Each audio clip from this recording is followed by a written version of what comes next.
Previously, in the cause and effect reading video, I stated Mr. L's clothes don't fit anymore. And from that simple statement, you could infer or make a guess at why Mr. L's clothes no longer fit. You take what you see, evidence, along with what you know, and then you make an educated guess. Or as we might say, you make an inference. It is that simple. Or is it?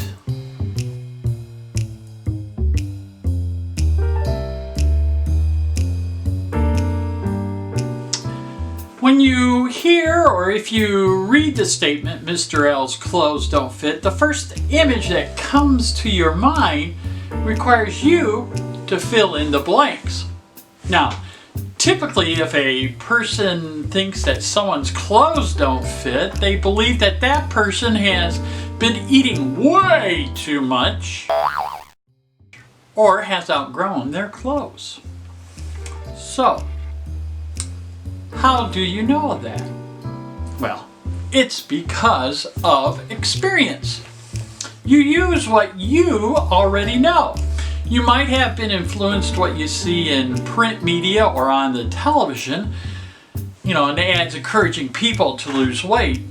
Now, you can't be completely sure if Mr. L's has been eating too much or too little, so all you can say that his weight has changed as your educated guess as why his clothes don't fit anymore.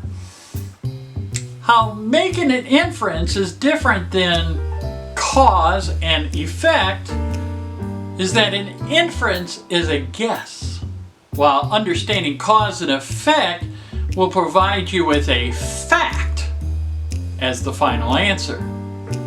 Now, you use both of these strategies in not only language arts but also in science, math, and social studies.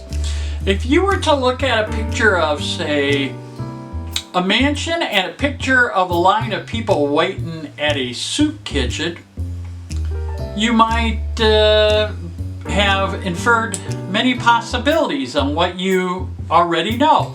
These pictures may come from the Great Depression, and you might be spotting differences among people.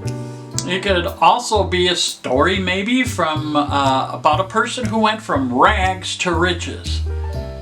And as we have more information to work with, it is only then we can truly separate inference from cause and effect.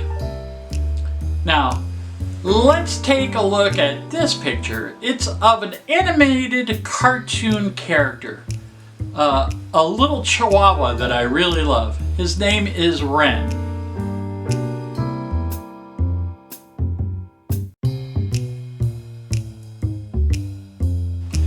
You could say that it appears he has lost his teeth and he has bad breath.